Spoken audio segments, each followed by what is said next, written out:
अगर आप भी एक ह्यूमैनिटीज़ के स्टूडेंट हैं और इस वीडियो को आप एंड तक देख लेते हैं तो एक इतना शानदार आपका टाइम टेबल बनकर रेडी हो जाएगा कि आपका सिलेबस भी हो जाएगा, रिवीजन भी हो जाएगा और सब कुछ एकदम टाइम पर। अभी आपका प्रिपरेशन हुआ हो ना हुआ हो, आप खुश हो परेशान हो, कोई भी फर्क नहीं पड़ता। गुरु भैया पर ट्रस्ट करिए। इस वीडियो को बस एंड तक देख लीजिए, कॉपी पेन में सब कुछ लिख लीजिए जो मैं आपको बता रहा हूँ। आप भी बहुत अच्छे मार्क्स स्कोर करेंगे, टाइम पर सब कुछ आपका हो जाएगा। सीधा इस वीडियो को चालू करते हैं बिना कोई देरी के।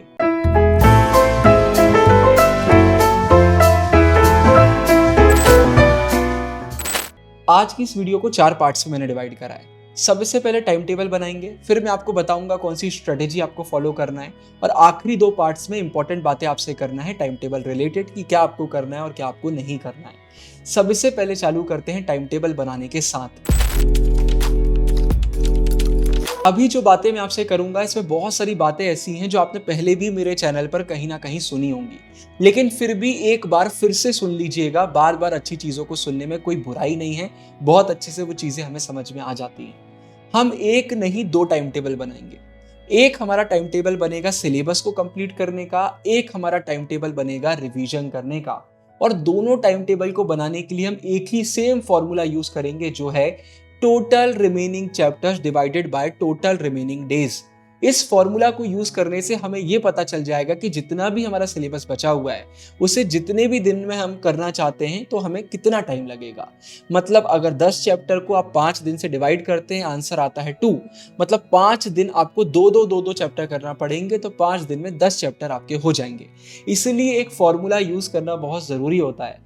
मेरी जो ह्यूमैनिटीज़ की सेल्फ हेल्प बुक आई है डिकोडिंग ह्यूमैनिटीज़, वहाँ पर भी ये फॉर्मूला मैंने शेयर करा है। ये सबसे शानदार है, मैंने खुद 11th-12th में फॉलो करा था। क्लैरिटी बहुत ज़रूरी है। अभी सुनते जाइए।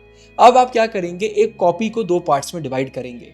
लेफ्ट साइड लिखिए वो सारे चैप्टर्स जो अभी आपके बचे हुए आपने नहीं करे, सारे सब्जेक्ट्स के। ये मत करिएगा ये सब्जेक्ट डिफिकल्ट लगता है इसको साइड कर लिया, ये ईजी लगता है इसको साइड कर लिया, नहीं। सारे सब्जेक्ट्स को लिखिए और राइट साइड में लिखिए वो चैप्टर सारे सब्जेक्ट के जो हो चुके हैं, वहां पर रिवीजन करना है। अच्छा, यहाँ पर एक चीज आप जरूर से कर सकते हो। अगर कोई भी सब्जेक्ट आपको ऐसा लगता है जो आपको बहुत डिफिकल्ट लगता है या फिर वो बहुत बचा हुआ है, मतलब आपने अभी तक उसको नहीं करा है, तो उस एक सब्जेक्ट को आप साइड कर सकते हो। मतलब जो आप लिस्ट बना रहे हो ना, उसमें उस सब्जेक्ट को ऐड करने की जरूरत नहीं है। फॉर्मूला में जब आप टोटल रिमेनिंग चैप्टर्स लिखते हो तो वो वाले सब्जेक्ट के चैप्टर्स को इंक्लूड करने की जरूरत नहीं है। इस सब्जेक्ट को हम एक्सक्लूड करेंगे। अब हम क्यों एक्सक्लूड करेंगे? क्योंकि इसको हम अलग से डेली करेंगे। मतलब डेली 45 मिनट्स 1 आवर हम निकाल लेंगे टाइम कि हमें ये वाला सब्जेक्ट तो डेली करना ही करना है। मतलब हमारा टाइम टेबल अलग चलता रहेगा और ये सब्जेक्ट अलग चलता रहेगा। ये स्ट्रेटेजी सिर्फ उन बच्चों के लिए जिन्हें कोई एक सब्जेक्ट बहुत ज्यादा ही डिफिकल्ट लगता है, और नहीं लगता है तो फिर आप सिर्फ टाइम टेबल फॉलो करिए। तो देखो, अगर जैसे एग्जाम्पल के लिए लेफ्ट साइड में लिखकर आता है कि आपको 40 चैप्टर्स अभी करना है और 40 डेज आपके पास बचे हुए हैं, फॉर्मूला यूज किया, आंसर आया 1, मतलब एक नया चैप्टर आपको डेली करना है। इसके बाद बाजू में भी लिखकर आया 40 और 40 डेज ही हमारे पास, ये रिवीजन वाला साइड है, इसका भी आंसर 1 आया। इसका मतलब क्या है, एक चैप्टर का रिवीजन भी करना है। मतलब पूरे जितने भी सब्जेक्ट्स हैं उसमें से किसी एक सब्जेक्ट का एक नया चैप्टर करना है और उन्हीं पूरे सब्जेक्ट्स में से किसी एक सब्जेक्ट का रिवीजन करना है। तो एक नया चैप्टर, एक चैप्टर का रिवीजन, एक नया चैप्टर, एक चैप्टर का रिवीजन। इसको आप फॉलो करोगे तो 40 डेज में आपका सिलेबस हो जाएगा।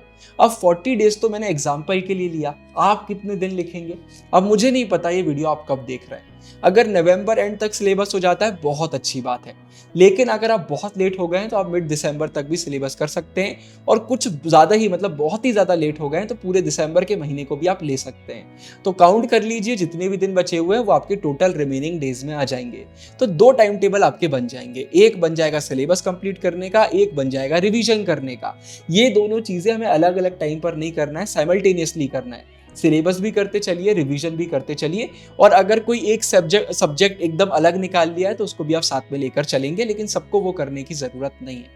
तो ये आता है पार्ट नंबर 1, जहां पर हमने एक बहुत प्यारा टाइम टेबल बना लिया है पूरी क्लैरिटी के साथ।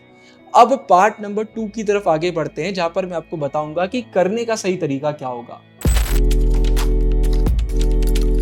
वीडियो में आगे बढ़ने से पहले एक छोटी सी रिक्वेस्ट है, प्लीज वीडियो को लाइक करके कमेंट में लिख दीजिए बेस्ट वीडियो।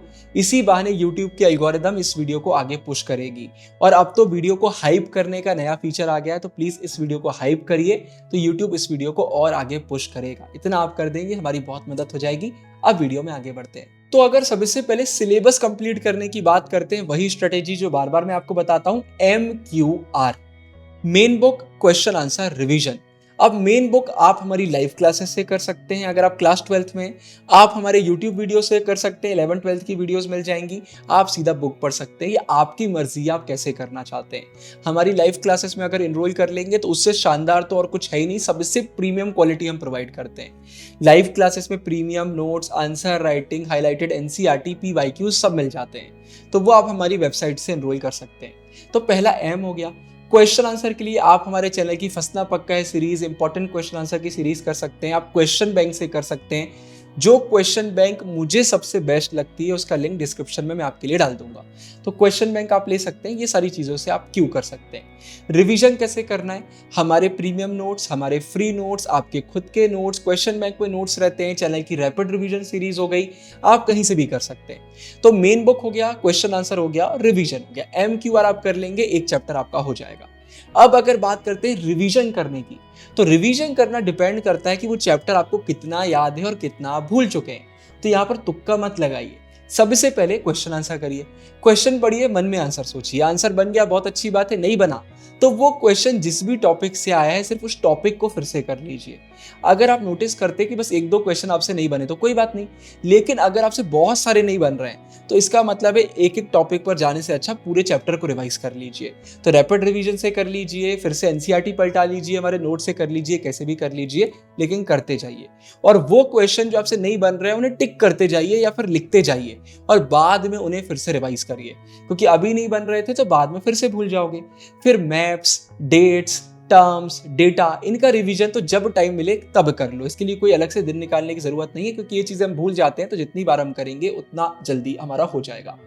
तो सिलेबस करने में तो हमें कोई भी कंजूसी नहीं करना है, लेकिन रिवीजन करने में स्मार्ट वर्क करना है। उतना ही रिवीजन करना है जितने की जरूरत है, बेमतलब टाइम वेस्ट नहीं करना है इस डर में कि मुझसे तो कुछ भी नहीं बनता। तो ये पार्ट 2 निकल कर आता है। अब पार्ट 3 में बात करते हैं कि एक बहुत बड़ी गलती है टाइम टेबल रिलेटेड, जो आपको बिल्कुल भी नहीं करना है। ये गलती ये निकल कर आती है कि बहुत सारे बच्चे हो जाते हैं फेल।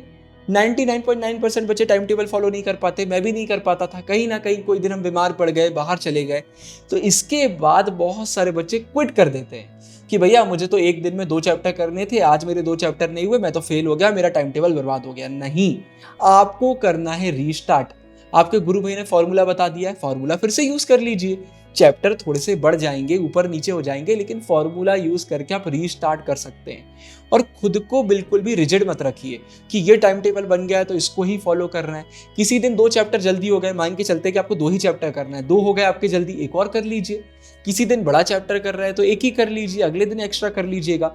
तो अपना कॉमन सेंस यूज करके थोड़ा सा फ्लेक्सिबिलिटी रखना, एकदम रिजिड रहने की जरूरत नहीं है, ये चीज याद रखो। और इसके बाद अब 4th नंबर पर निकल कर आती है एक और बहुत शानदार चीज। पार्ट नंबर 4 में इसकी बात करते हैं कि आपको ये चीज भी करना है,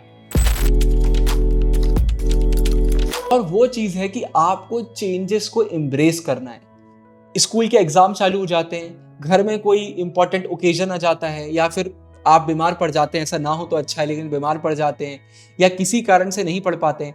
ये नए नए चेंजेस हैं, इनसे घबराइए मत, इन्हें एम्ब्रेस करिए कि चलो देखते हैं कि इन चेंजेस में मुझे खुद को कैसे चेंज करना पड़ेगा। फिर जैसा कि मैंने बोला MQR करना है, तो ऐसा नहीं है कि आप कोई वीडियो यूट्यूब पर देखते जा रहे हैं, आपको पसंद नहीं आ रही फिर भी आप देख रहे हैं, चेंज करके देख लीजिए, किसी और से पढ़ के देख लीजिए, नई नई चीजें ट्राई करिए। लाइव क्लासेस में एनरोल करने से पहले हमारी डेमो वीडियोस देखिए, आपको वेबसाइट पर मिल जाएंगी, डिस्क्रिप्शन में भी डेमो कोर्स का लिंक डाल दूंगा। पहले डेमो वीडियोस वगैरह देखिए, उसके बाद एनरोल करिए। देखिए थोड़ा बहुत तो आपको इन्वेस्ट करना पड़ेगा, आपको क्वेश्चन बैंक पर, लाइव क्लासेस पर, सैंपल पेपर पर इन्वेस्ट करना चाहिए। हमारी क्लासेस बहुत अफोर्डेबल है, लेकिन ये इतना सा अमाउंट बाद में बहुत 10x 100x रिटर्न देता है। अच्छे मार्क्स से जाएंगे, अच्छे कॉलेज में आप चले जाएंगे, अच्छी जॉब वगैरह में आप जाएंगे, तो आपको बहुत बड़ा रिटर्न मिलने वाला है। तो यहाँ पर थोड़ा बहुत इन्वेस्ट करिए, चेंजेस को एम्ब्रेस करिए, घबराने की जरूरत नहीं है। तो इन चीज़ों को फॉलो करिए। ये 4 पार्ट्स को अगर आप फॉलो कर लेते हैं, एक बहुत ही शानदार आपका भाई टाइम टेबल बनकर रेडी हो जाएगा। और ह्यूमैनिटीज रिलेटेड बहुत सारे डाउट अगर आपके मन में आते हैं तो पूरी मेरी इस पर सेल्फ हेल्प बुक आ गई है, डिकोडिंग ह्यूमैनिटीज। सारे क्वेश्चनों को आंसर करा गया है। In fact motivation, life lesson, productivity hacks, mental health, सब कुछ मैंने शेयर किया हुआ है। तो ये सेल्फ हेल्प बुक आपके गुरु भैया ने खुद लिखी है, बहुत सारे बच्चे ऑलरेडी पढ़ चुके हैं, और सिर्फ ह्यूमैनिटीज वाले बच्चों के लिए। तो वो भी आप ले सकते हैं, अमेजॉन, फ्लिपकार्ट पर आपको मिल जाएगी। डिस्क्रिप्शन में सारे लिंक है आपके लिए। इनफैक्ट इस टाइम टेबल का एक पीडीएफ भी मैं आपके लिए डाल दूंगा, जहां पर इस वीडियो की समरी मैं आपको प्रोवाइड कर दूंगा, जिससे आपको बार बार वीडियो देखने की जरूरत ना पड़े। आई होप इस वीडियो से आपको क्लैरिटी मिली होगी। प्लीज, आजकल यूट्यूब पे नया हाइप करने का ऑप्शन आ गया है, उस पर क्लिक कर दीजिएगा, लाइक कर दीजिए, कमेंट कर दीजिए, दोस्तों के साथ शेयर कर दीजिए। इस वीडियो के लिए इतना ही। ढेर सारा प्यार। साइनिंग ऑफ, गुरु भैया।